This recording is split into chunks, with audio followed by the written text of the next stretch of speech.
Oi, pessoal! Hoje o 14 Minutos de Saúde vai entrevistar a doutora Dani Caropreso. Ela é fonoaudióloga e tem muitas outras formações. Quais são, doutora? Bom, vou começar com poucas delas, né? Porque conforme eu falei com a Fernanda antes, eu tenho 23 anos de formada, eu fiz a PUC aqui em São Paulo e eu fiz 9 pós-graduações. Então a gente estava rindo aqui, dizendo que eu não consigo parar.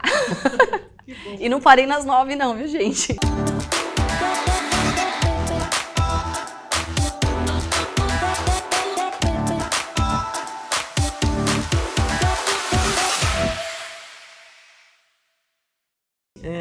As principais quais são? Fonoaudiologia como formação, né? A acupuntura na medicina tradicional chinesa, a eletroestimulação, laser terapia e por aí vai. Quais os sintomas e patologias tratadas na fonoaudiologia? Existem patologias associadas, tais como ansiedade e insônia? Bom, na fonoaudiologia, a gente tem uma gama de atendimentos, né? Desde pacientes com problemas neurológicos, pós-AVC, mal de Alzheimer, Parkinson, como acidentes de carro, acidentes do próprio esporte, onde o adulto precisa de reabilitação, né? Tanto para deglutir quanto para falar ou memória. Tem a parte das UTIs neonatais, né? Pediatria, adulto. E tem a parte de atraso de aquisição de linguagem, autismo, paralisia facial, paralisia cerebral e queimados. E tem uma gama enorme. Existem inúmeras áreas onde a gente pode fazer especializações específicas em hospitais, clínicas, em reabilitação. Hoje a gente também trabalha com cavalos, né? Na parte do autismo. Então, existem terapias específicas para reabilitação também. Em relação à ansiedade, né, que você me comentou, que é um mal, né, nosso hoje, a ansiedade ela traz especificamente algumas questões para a fonoaudiologia, que é bruxismo, né, que é o apertamento dentário, que são as ansiedades para quem vem para acupuntura e para laser terapia, né? Então, a gente tem alguns protocolos que hoje a gente consegue diminuir um pouco essa sintomatologia, claro, junto com os médicos, né, com quem acompanha esse paciente. O que é o método BRAIN? Você que desenvolveu, né, doutora? Eu estava em casa, todo dia de manhã eu faço meditação, né, e eu estava pensando como que eu poderia dar um nome para o que eu já fazia. E aí, que nome que seria esse, né? Como que eu conseguiria juntar essas pós-graduações todas, esses 23 anos de formada, inúmeros pacientes que eu tenho. Será que eu teria um nome para isso, né? Para esse tipo de atendimento diferenciado? E aí eu lá, fiz meditação e veio na minha cabeça mesmo um funil com várias letras. E eu falava assim, nossa, mas essas vezes estão em inglês ainda, né? Que diferente. E aí B, isso pode ser brain, né? De cérebro. Então eu faço a parte de reabilitação neurológica. Aí o R de reabilitação, né? Rehabilitation. Eu falei, nossa, esse negócio é chique mesmo em inglês. E aí o A de action, e assim, fui tentando ver se tinha alguma coisa a ver realmente, né? Ver aquela visão que eu estava tendo. E aí cheguei no consultório, comecei a pensar, falei, gente, é tudo... Eu acho que o brain, como que eu posso depois mostrar para as pessoas, explicar para as pessoas o que ele pode trabalhar, né?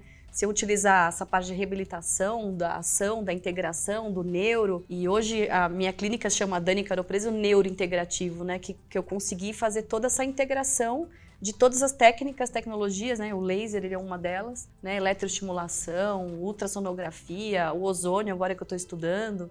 Então, como que a gente pode juntar isso tudo num único codinome, né? Num código chamado BRAIN. Como profissional da comunicação, qual a importância da voz? Bom, a voz, desde criança eu tenho essa vontade de ser estimulada a falar, né? E eu não sabia até então quando até adolescente, que eu iria fazer fonoaudiologia. Era para fazer direito, acompanhando avô e mãe, advogadas e pai.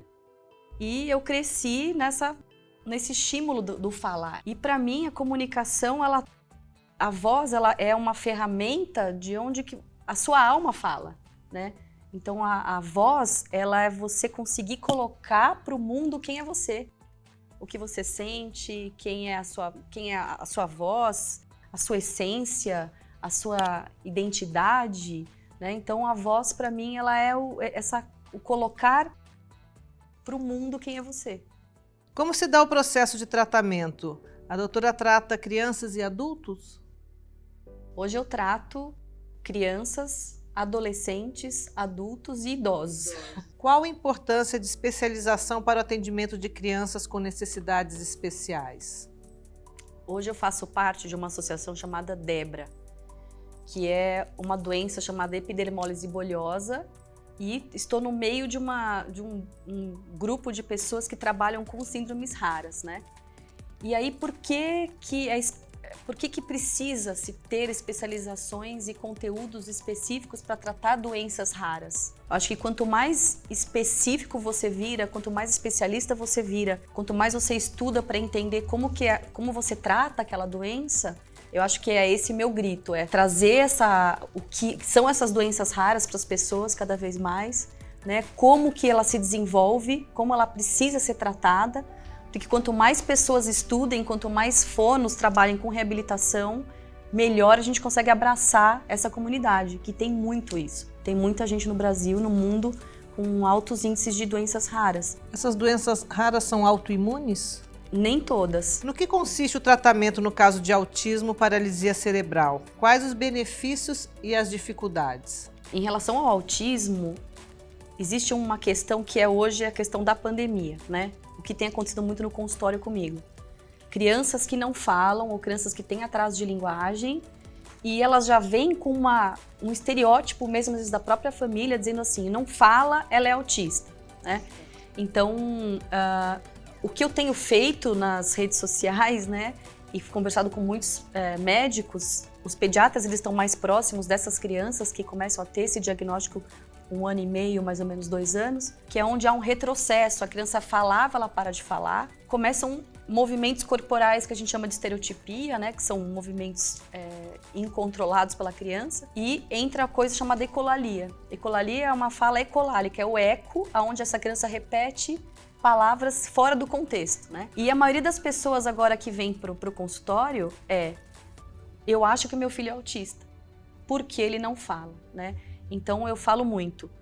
Especificamente o autista, ele pode ser verbal. Só que o autismo ele tem inúmeras outras características, né? Que não é só a fala, e sim o comportamento, a seletividade alimentar, a falta de contato visual, né? A falta de eles não conseguem receber o toque, né? É muito abusiva, muito agressivo para eles. Então, a linguagem é uma das características de uma criança autista. O que é a terapia ILIB? O ILIB, ele é uma sigla em inglês. Intravascular Laser Irradiation of Blood, né? Então, o que isso em português? É a irradiação de uma luz, de um laser terapêutico vermelho ou infravermelho, irradiado em artéria, né? Começou o ILIB pela artéria radial, que é uma via de entrada para receber essa luz, para ir para o corpo todo via sistêmico, e hoje tem ILIB em carótida, em jugular e tudo mais, né? Por que eu optei pelo ILIB, né? Para trabalhar junto com o ILIB e o laser, né? Como você me perguntou. O laser, ele traz uma velocidade, uma resposta de modulação, de equilíbrio desse corpo, seja no melhor desempenho muscular, num desempenho vocal, uma criança que não fala, né? O ILIB é uma das técnicas hoje que eu utilizo também, fora outros protocolos do laser. Como o laser funciona na fonoaudiologia? Sempre nessa região, porque a gente, né, da fala, estou imaginando, como é que é? Recebemos recentemente até então, na fonoaudiologia, a gente não tinha nenhuma legislação em relação à utilização do laser por fonoaudiólogo. Tínhamos pelos médicos, fisioterapeutas, e hoje a gente tem agora, saiu recentemente, uma portaria do Conselho Federal de Fonoaudiologia dizendo que somos profissionais aptos à utilização. Isso que é importante colocar, né? E é importante a habilitação desse profissional. Então, o fonoaudiólogo, para ele utilizar a laser terapia no consultório, além dele precisar ser especialista, ele precisa ter um curso de habilitação em laser. E o laser, ele pode, como somos profissionais da cabeça e pescoço, né? Então tudo que é do pescoço para cima, que é a musculatura para mastigação, a parte de bruxismo, a articulação temporomandibular, crianças que não falam. O laser, ele trouxe um quê a mais no consultório, porque hoje eu posso pegar uma criança que tem um atraso de linguagem, eu posso fazer uma irradiação de laser infravermelho na cabecinha dessa criança, né? E por não ter dor, por ele ser totalmente indolor, é uma terapia que eu consigo fazer em qualquer momento que eu decidir ali no consultório, que eu vou atender uma criança autista, uma criança que não fala, uma criança com síndrome de Down, por exemplo. Então, eu posso aplicar em nariz, posso aplicar em garganta, posso aplicar em corda vocal, posso aplicar em masseter, em cabeça, então... O que é cirurgia ortognática e como a fonoterapia ajuda no pós-operatório? Fê, nesses 23 anos, uma das pós que eu fiz, que foi em motricidade orofacial, desde 2000 eu trabalho com reabilitação de cirurgias, né? Desde queimados, de paralisia facial, dores e tudo mais. A ortognática, especificamente, ela é uma cirurgia feita por cirurgiões dentistas bucomaxilos, né? A maioria. E é uma cirurgia onde o cirurgião ele precisa colocar em harmonia os ossos da face. Então, a gente chama de classe 2, que é aquele que a mandíbula não cresce, né? Classe 3, a mandíbula maior do que a maxila. Então, essas desproporções ósseas, né? Que a gente também não sabe muito bem por que acontece, se são genéticas ou não. E o cirurgião ele faz uma programação virtual, como se fosse um desenho dessa cirurgia, como que vai ficar essa pessoa no pós-cirúrgico. Quando a gente tem um osso, o que cobre o osso, né? Ligamento, músculo, fibras e pele e tudo mais. Então, temos uma função aí. Quais são as funções que a gente tem, né? Mastigação, deglutição, fala, movimentação, abertura de boca e tudo mais. Essa musculatura, ela cresceu, sei lá, 20 anos e a função daquela boca, ela tá acostumada com aquela forma. Com o queixo maior ou com a boca mais para trás, com a mandíbula mais para trás.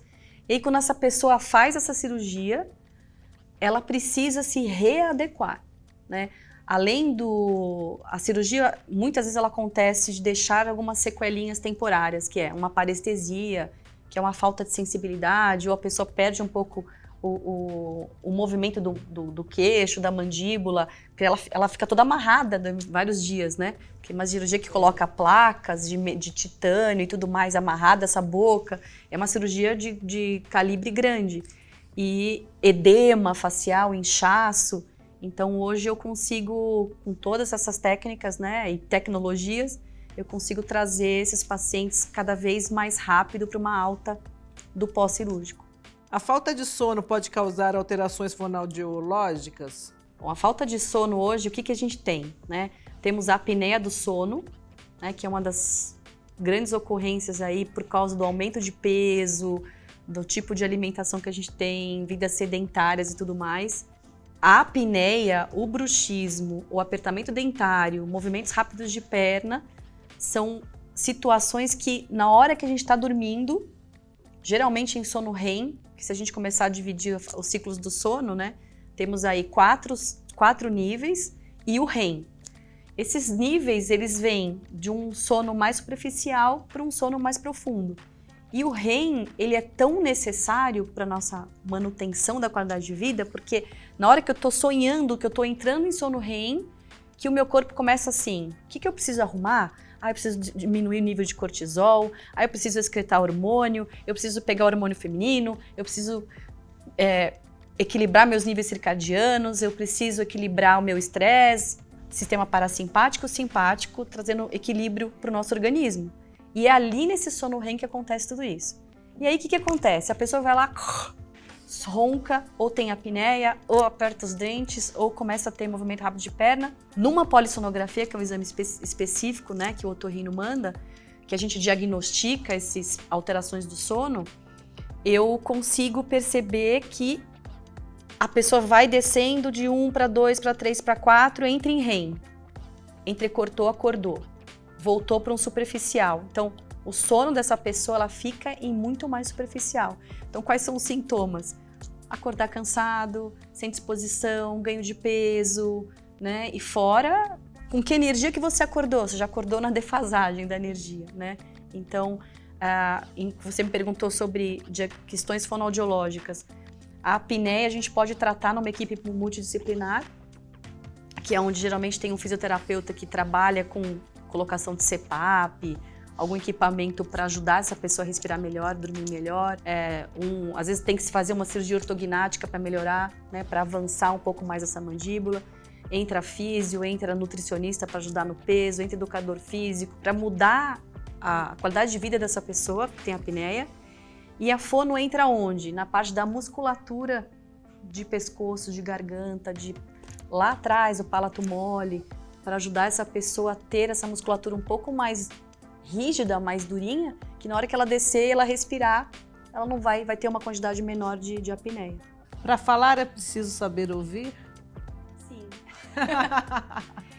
O primeiro feedback que a gente tem quando nascemos é do som da voz, né? Mesmo dentro da barriga, né, já tem estudos que a criança já detecta esse som da mãe, do pai, né, de quem está ali cuidando. E para quem não ouve, será que existe a possibilidade de vir a falar? Né? Então, a primeira entrada nossa é auditiva, né? O feedback é auditivo. Mas para quem não ouve, existem outros tipos de estímulos que ele vai ter que aprender a falar, né? Um implante coclear, fazer fonoterapia. Quais os maiores desafios dentro da sua profissão?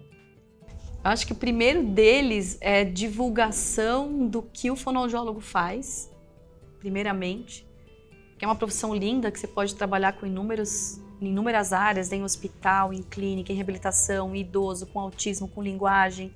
Acho que levar para as pessoas o que o fonoaudiólogo faz, a necessidade do profissional se aperfeiçoar o tempo todo, né? Tá ligado, tem pós-graduação, tem ozônio, tem laser, tem eletroestimulação, tem acupuntura chinesa. Como que eu posso ver esse paciente de uma forma mais completa, mais integrada, para que o meu trabalho seja mais focado, mais pontual, que me dê mais resultado? Acho que divulgar para as pessoas cada vez mais o que nós fazemos, para poder as pessoas entrarem num momento mais preventivo de entender quando que eu preciso me encaminhar para o fonoaudiólogo, quando que eu preciso me preocupar. Acho que a prevenção, para mim, é a palavra-chave. Qual a dica que você quer deixar para quem nos assiste? Acho que cuidem da saúde, né? Como você faz, né? Olhar para a parte do corpo, do holístico, da saúde mental, do emocional, do espiritual, entender como funciona o seu comportamento, como que você interage com o seu próprio corpo, o que ele está dizendo para você, perceber nos sinais do seu filho que não fala, perceber no sinal se a sua mãe tem apneia ou não em casa, né? O que isso quer dizer? Acho que procurar um profissional habilitado, capacitado, para poder te dar um diagnóstico mais direcionado. É melhor prevenir, né? Identificar quais são os sinais e sintomas do que teu corpo está apresentando, do que seu filho não está conseguindo falar, né? O autista que está agressivo. Melhor procurar um profissional habilitado e capacitado, melhor prevenir do que remediar depois. Obrigada, doutora, adorei. Obrigada. Um prazer ter Obrigada. você aqui.